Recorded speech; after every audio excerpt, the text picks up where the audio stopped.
सबसे पहले बात करेंगे बिजनौर की। बिजनौर में कारोबारी के घर पर लूट और पत्नी से गैंगरेप के मामले में पुलिस ने सनसनीखेज खुलासा किया है। पुलिस के मुताबिक इस पूरे कांड के पीछे कोई और नहीं बल्कि खुद कारोबारी की पत्नी और उसका प्रेमी है।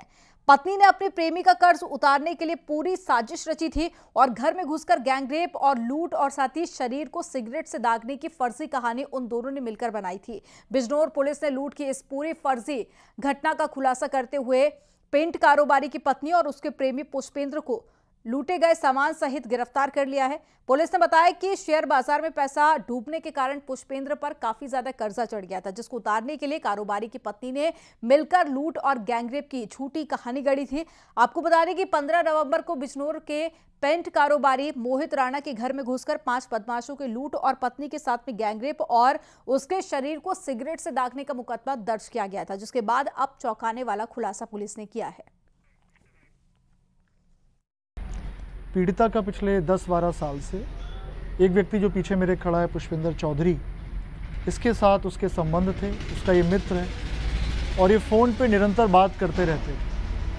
विवेचना के क्रम में ये भी आया प्रकाश में, जो 19 अक्टूबर को चोरी की घटना हुई थी, उस समय भी ये व्यक्ति घर पर आया था और एक लगभग इंटरोगेशन में निकल के ये आया कि लगभग 40,000 रुपये चोरी करके गया था। 14 तारीख की शाम को लगभग 5:51 पे पीड़िता ने इसको पुष्पेंद्र चौधरी को घर पे बुलाया, क्योंकि पीड़िता के परिजन धामपुर गए थे एक फंक्शन के लिए। तो वो धामपुर निकले और इसने घर पे बुलाया और इसने ये सारा सामान जो आपको दिख रहा है, चांदी का सामान है, जेवर है, सोने का जेवर है, कुछ घड़ियाँ हैं, करेंसी नोट्स हैं, मोबाइल फ़ोन है, LED है, स्कूटी है, ये सब इसने इसके सुपुर्द कर दी और ये सारा सामान लेके बिजनौर आ गया। और ज्यादा जानकारी के साथ में शिवम जुड़ गए हैं। शिवम, एक बेहद चौंकाने वाला खुलासा हुआ है, एक कहानी जो सामने आई, जिसके बाद में पुलिस तफ्तीश में जुट गई और पता चला कि जो पूरी कहानी थी, घटना थी, वो झूठी रची गई थी। और क्या बड़े खुलासे पुलिस ने किए हैं? जी, मैं बता दूं, पूरा मामला बिजनौर जनपद के जो नगीना थाना से पड़ता है, उसकी बताया जिस तरह का साजिश कितने साथिया अंदाज में ये साजिश रची गई थी। जो प्रेम महिला थी, इन्हें अपने प्रेमी का इतना प्यार चढ़ा, इसका परवान चढ़ा, तो ये उसका जो प्रेमी था वो ये कर्ज में डूब गया था। कर्ज के चलते इसने साजिश रची और इससे पहले भी कुछ दिन घटना थी जो इसने पैसे घर से चुरवाए थे। उसके बाद पुलिस ने संज्ञान नहीं लिया था। अगर पुलिस उस समय रहते, उस समय संज्ञान लेती तो हो सकता है ये घटना, ये साजिश ना रची जाती।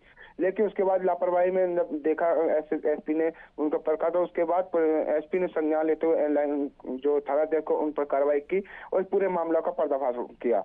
जब देखा गया जो घटना कारित की गई थी, घटना की किस तरह रूप दिया गया, खत्ते द्वारा करीब बुलाया गया और पूरे समय 24 घंटे के अंदर इस पूरे मामले का खुलासा कर दिया गया। फिर डीआईजी ने भी रुक किया, उसको आश्वासन दिया था पीड़ित परिवार को कि हम जल्दी खुलासा करेंगे और इसके पुलिस को उम्मीद बनी और 24 घंटे में खुलासा कर पूरा माल बरामद कर लिया गया है। और उसके जो प्रेमी था, लेकिन क्या सिर्फ ये दोनों लोगों ने ही मिलकर इस पूरी झूठी कहानी को गढ़ा था या फिर कुछ और भी लोगों के इन्वॉल्वमेंट की जानकारी मिली है पुलिस को?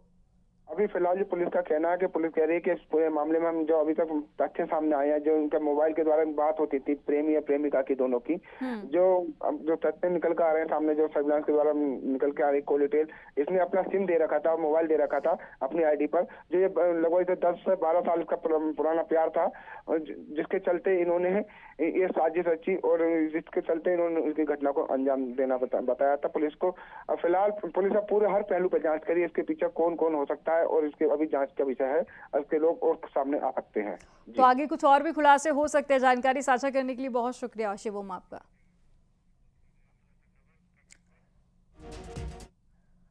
और मथुरा से एक बड़ी खबर मिल रही है, जहां पर स्कूल जाती नाबालिग से गैंगरेप का आरोप लगा है। सड़क से जबरन खींचकर ले गए बदमाश, बंद मकान में ले जाकर गैंगरेप का आरोप है। 4 आरोपियों पर मामला दर्ज किया गया है। एक बड़ी खबर आपको बता रहे हैं, स्कूल जा रही थी नाबालिग, जिस दौरान जबरन खींचकर बदमाश अपने साथ ले गए और साथ ही बंद मकान में ले जाकर गैंगरेप का आरोप लगा है। 4 आरोपियों पर फिलहाल मुकदमा दर्ज कर लिया गया है। एक बड़ी खबर आपको बता रहे हैं मथुरा से, जहां पर गैंगरेप का मामला सामने आया है। नाबालिग स्कूल जा रही थी और इसी दौरान बदमाश वहां पर पहुंचते हैं, जबरन बच्ची को खींचकर एक खाली मकान में ले जाते हैं और वहां जाके गैंगरेप किया जाता है, जिसके बाद में 4 आरोपियों पर पुलिस ने मुकदमा दर्ज किया है। तो एक बड़ी खबर आपको बता रहे हैं, जहां पर स्कूल जा रही नाबालिग से बलात्कार का मामला सामने आया है और 4 लोगों ने गैंगरेप को अंजाम दिया। तो पहले लड़की को खींचकर अपने साथ ले गए, उसके बाद में एक बंद मकान जो काफी दिनों से बंद था उसमें ले जाकर गैंगरेप की वारदात को अंजाम दिया। पुलिस ने 4 लोगों के खिलाफ मुकदमा दर्ज किया है और साथ ही इनकी तलाश भी की जा रही है।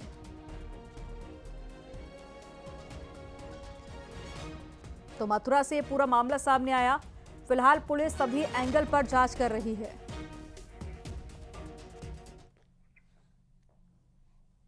खबर गोंडा से है, जहां पर नाबालिग के अपहरण, दुष्कर्म और फिर धर्मांतरण का मामला सामने आया है। मुस्लिम समुदाय के लड़के ने लड़की को बहला फुसलाकर घर से अगवा कर लिया और फिर उसके साथ में दुष्कर्म किया। युवक पर आरोप है कि उसने नाबालिग का धर्म परिवर्तन भी करा दिया और जब आरोपी ने नाबालिग लड़की की बुर्के और नकाब वाली फोटो शेयर की, तब जाकर इस पूरे मामले का खुलासा हुआ। मामले में पीड़ित लड़की की मां की तहरीर पर कर्नलगंज कोतवाली पुलिस ने अपहरण, दुष्कर्म और पॉस्को की धाराओं में मुकदमा दर्ज कर लिया है और साथ ही आरोपी युवक को फिलहाल पुलिस ने गिरफ्तार कर लिया है। आगे की पूछताछ की जा रही है। की तहरीर के आधार पर धारा 363 आईपीसी का अभियोग पंजीकृत किया गया था। कर्नलगंज पुलिस के द्वारा 10 दिन के अंदर पीड़िता बालिका जो है 15 वर्षीय बालिका को बरामद किया गया है। उसका धारा 161 का बयान महिला पुलिस अधिकारी के द्वारा दर्ज किया गया है। माननीय न्यायालय में 164 सीआरपीसी के बयान दर्ज कराए जा रहे हैं। इसमें जो आरोपी अभियुक्त था फुरकान, उसको गिरफ्तार किया गया है। धारा 363, 66 और पॉक्सो एक्ट के तहत उसको माननीय न्यायालय के अंदर प्रस्तुत कर रिमांड लिया गया है। इसमें साक्ष्य संकलन की कार्रवाई की जा रही है। प्राप्त साक्ष्यों के आधार पर उनका विधिक निस्तारण किया जा रहा है। उत्तरकाशी में टनल में बोरिंग मामले में 24 मीटर के बाद में बोरिंग का काम रोक दिया गया। बोरिंग के दौरान में रास्ते में ही मशीन आ गई थी, जिसके चलते बोरिंग को रोकना पड़ा। प्रशासन ने जियोफिजिकल और साथ ही पेयजल निगम के एक्सपर्ट को बुलाया है। हालांकि पहले से ही ऐसी आशंका जताई जा रही थी कि बोरिंग के दौरान में ऐसी रुकावटें आ सकती है, जिसके चलते वैकल्पिक रास्ते भी तलाशे जा रहे हैं। हालांकि माना जा रहा है कि कुछ देर में बोरिंग का काम शुरू हो सकता है। इसके बाद में जो टनल बनाई जाएगी उसमें सबसे पहले एनडीआरएफ के जवान जाएंगे। वो जवान टनल में फंसे श्रमिकों को एक एक करके बाहर निकालेंगे।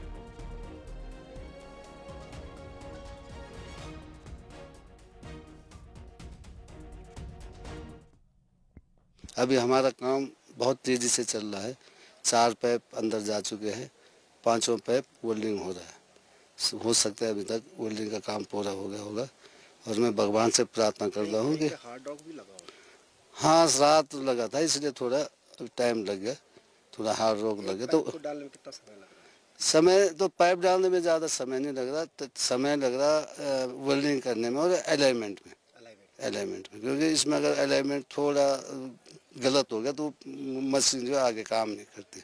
इसलिए हम बहुत सावधानी से, बहुत ध्यानपूर्वक से काम कर रहे हैं। आप अंदर देखिए, माननीय मुख्यमंत्री जी के निर्देशानुसार और आदेशानुसार और वो हर पल अपडेट ले रहे हैं और ऑपरेशन जो है, रेस्क्यू ऑपरेशन जो है वो फुल स्पीड पे चल रहा है। और अभी मैं यही बोल सकता हूँ कि ऑगर मशीन जो है बहुत अच्छे से काम कर रही है। और अभी की जो लेटेस्ट अपडेट ये है कि 4 पाइप जो हैं वो इंसर्ट किए जा चुके थे और 5वें की वेल्डिंग चालू है। बीच में थोड़ा सा अवरुद्ध उत्पन्न हो गया था रात में, बट वो सब कुछ अभी हटा दिया गया है और काम बहुत युद्ध स्तर पे चल रहा है। और हम लोग मॉक ड्रिल भी करा रहे हैं अब एसडीआरएफ, पुलिस, एनडीआरएफ की, कि किस तरह से रेस्क्यू करके उनको आगे ले जाया जाएगा। तो वो युद्ध स्तर पे जारी है और मुझे लगता है कि अब जो है हम होपफुल हैं कि बहुत ही जल्दी इसको ख़त्म करके उन सभी को सेफली रेस्क्यू कर लिया जाएगा। टनल बोरिंग के दौरान कोई बाधा आ जाए या कोई मशीन जो मलबे में दबी है वो टनल के आगे आ जाए, इस बात की पहले से आशंका थी। इस बात को मानकर चला जा रहा था कि आगे कोई अवरोध भी पैदा हो सकता है। अभी जो अवरोध पैदा हुआ है, इसके बाद वैकल्पिक उपायों की भी तलाश की जाने लगी है। प्रशासन की ओर से अन्य मशीनों की एक बैकअप के तौर पर पूरा प्लान इसका तैयार किया जा रहा है। इधर उधर संपर्क भी किया जा रहा है। फिर भी माना जा रहा है कि कुछ देर बाद बोरिंग का जो कार्य है एक बार फिर से शुरू हो सकता है। प्रशासन का प्लान है कि यदि बोरिंग सफलतापूर्वक संपन्न हुआ तो सबसे पहले जो 900 mm के जो पाइप हैं उनके जरिए जो टनल बनेगी, 50 से 60 मीटर लंबी टनल, उसमें सबसे पहले एनडीआरएफ के जवानों को उस टनल से भेजा जाएगा, क्योंकि टनल के अंदर क्रॉलिंग करके जाना होगा। जो 40 जिंदगियां दूसरी पार हैं, 5 से 6 दिन का समय उनको हो चुका है। हो सकता है कि कोई क्रॉलिंग करने की हालत में न हो, इसलिए सबसे पहले एनडीआरएफ को भेजा जाएगा। एनडीआरएफ फंसे हुए मजदूरों के पास जाएगी और उसके बाद एनडीआरएफ के जवान उनको एक एक करके क्रॉलिंग के सहारे रेस्क्यू करते हुए या फिर स्ट्रेचर को डालकर उन श्रमिकों को बाहर निकाला जाएगा। जब श्रमिक टनल के रास्ते बाहर आ जाएंगे तो बाहर उनको कुछ घंटे तक वातानुकूलित करने के लिए टनल के अंदर ही रखा जाएगा। टनल के बाहर फिर भी नहीं लाया जाएगा, लेकिन उसके बाद कुछ घंटों के विश्राम के बाद यहाँ पर जो हॉस्पिटल है, अस्थायी जो हॉस्पिटल बनाया गया है, यहाँ पर डॉक्टर उनका हेल्थ चेकअप करेंगे। यदि ज़रूरी लगा कि इनको कुछ मेडिकल सुविधा की ज़रूरत है तो उनको हायर सेंटर यहाँ से रेफ़र किया जा सकता है। यह अभी तक प्रशासन का प्लान है। एनडीआरएफ और एसडीआरएफ को इसके लिए बैकअप में रखा गया है। कल रात भर भी एनडीआरएफ और एसडीआरएफ के जवान इसकी मॉक ड्रिल करते रहे। फिलहाल पूरा फोकस है बोरिंग पर। बोरिंग मशीन में यदि कोई खामी आती है तो उसका वैकल्पिक उपाय यहाँ पर बैकअप के रूप में खोजा जा रहा है। कैमरा पर्सन राकेश रावत के साथ Sunil Nauprabhat, news 18, Silkyara, Uttarkashi. Gyanvapi survey report आज पेश नहीं होगी। एएसआई रिपोर्ट पेश होने के आसार आज कम ही नजर आ रहे हैं। एएसआई की टीम और भी समय मांग सकती है। दोपहर 2:30 बजे से मामले की सुनवाई होनी है। जिला जज की अदालत में दाखिल होनी है आज रिपोर्ट। पिछली सुनवाई में कोर्ट ने एएसआई की टीम को 15 दिन का अधिक समय दिया था और 21 जुलाई के आदेश के बाद में 4 अगस्त से शुरू हुआ था सर्वे। ज्ञानव्यापी परिसर के पुरातत्व सर्वेक्षण यानी कि एएसआई सर्वे की रिपोर्ट आज जिला अदालत में दाखिल नहीं होगी। एएसआई ने 15 दिन का और भी समय मांगा है। 24 जुलाई से एएसआई की टीम ने सर्वे का काम शुरू किया था। 2 नवंबर को एएसआई ने अदालत को बताया था कि सर्वे पूरा हो चुका है। रिपोर्ट तैयार करने के लिए 15 दिन का समय और चाहिए। अदालत ने 17 नवंबर तक सर्वे रिपोर्ट दाखिल करने का आदेश दिया था।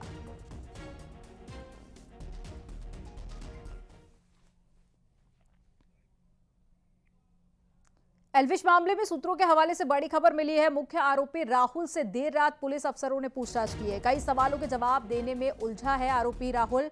डायरी में लोगों के नाम को लेकर भी पूछताछ की गई। सूत्रों के हवाले से खबर मिली है। रेव पार्टी आयोजनों को लेकर भी सवाल जवाब किए गए।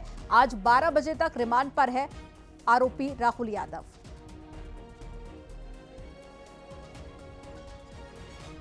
तो आरोपी राहुल से सवाल भी किए गए। एल्विश से पहली बार कैसे कांटेक्ट हुआ था, ये सवाल पूछा गया। एल्विश से किसने मुलाकात करवाई थी, ये भी उससे पूछा गया। और एल्विश की कौन कौन सी पार्टी में गए थे, पार्टी में कौन कौन आया था, पार्टी कहां कहां पर की गई थी और कौन मैनेज करता था इन पार्टियों को। एल्विश और फाजिलपुरिया का क्या कनेक्शन है आपस में, फाजिलपुरिया के गाँव में पार्टी में कौन कौन शामिल होता था, यह भी पूछा गया। बरामद डायरी को लेकर भी सवाल किए गए। तो ये वो सवाल आपको बता रहे हैं जो कि आरोपी राहुल यादव से अधिकारियों ने किए हैं।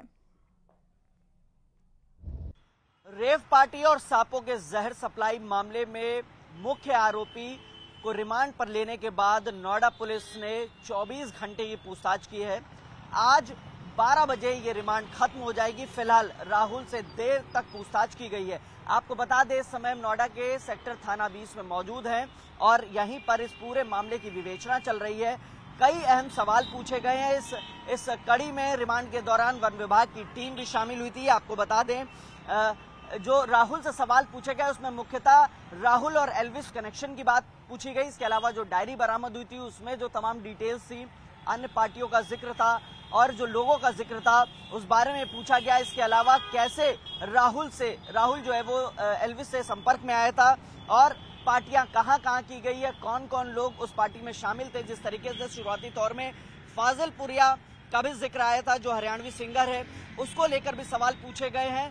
और ये सांपों की जहर जो सप्लाई हो रहा था और सांपों की सप्लाई हो रही थी, ये किन किन पार्टियों में की गई थी, एल्विश कैसे कनेक्शन में आया, पहली बार कब मुलाकात हुई, किसने मुलाकात की, किसके माध्यम से हुई, इस तरीके के तमाम सवाल पूछे गए हैं राहुल से। लिहाजा नोएडा पुलिस की तफ्तीश आगे बढ़ रही है और आज 12 बजे रिमांड पूरी हो जाएगी। फिलहाल इस पूरे प्रकरण में नोएडा पुलिस अपनी तफ्तीश कर रही है और माना जा रहा है कि आने वाले वक्त में नोएडा पुलिस कोई खुलासा कर सकती है इस पूरे प्रकरण को लेकर। कैमरामैन रमेश रत्नाकर के साथ हिमांशु शुक्ला, न्यूज़ 18 नोएडा।